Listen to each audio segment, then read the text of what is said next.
اللہ سبحانہ و تعالیٰ ارشاد فرماتے ہیں کہ اے ایمان والو، اگر تم لوگوں میں سے کوئی شخص میرے تعلق اور میری محبت سے دستبردار ہوتا ہے اور اسلام سے مرتد ہو کر وہ کافروں میں جا ملتا ہے اور یہ کہتا ہے کہ مجھے خدا کی ضرورت نہیں ہے، تو میرا اعلان یہ ہو رہا ہے کہ فسوف یاتی اللہ بقوم، اس کے کافر ہونے سے اسلام کو کوئی نقصان نہیں پہنچ سکتا اور نہ اللہ تعالیٰ کی ذات کو نقصان پہنچ سکتا ہے۔ فسوف یاتی اللہ بقوم، اللہ دوسری قوم پیدا فرمائیں گے، یحبہم، کہ اللہ تعالیٰ ان سے محبت فرمائیں گے، ویحبونہ، اور وہ لوگ اللہ تعالیٰ سے محبت فرمائیں گے۔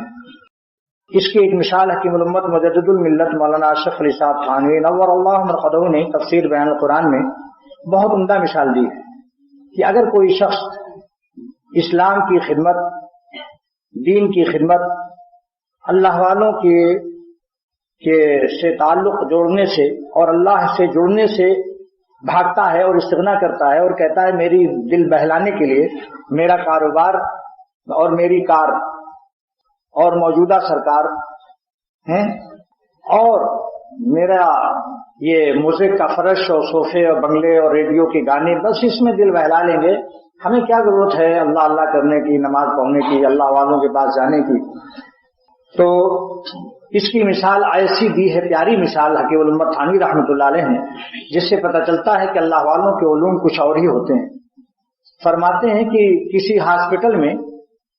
کچھ مریض آپس میں گٹھ جوڑ کر کے اشتراک کر لیں اور کہہ دیں میاں آپ آج کوئی دوا مت پیو، انجیکشن بھی مت لگواؤ، ایسے ہی پڑے رہو، دیکھیں پھر ڈاکٹر کتنے پریشان ہوتے ہیں اور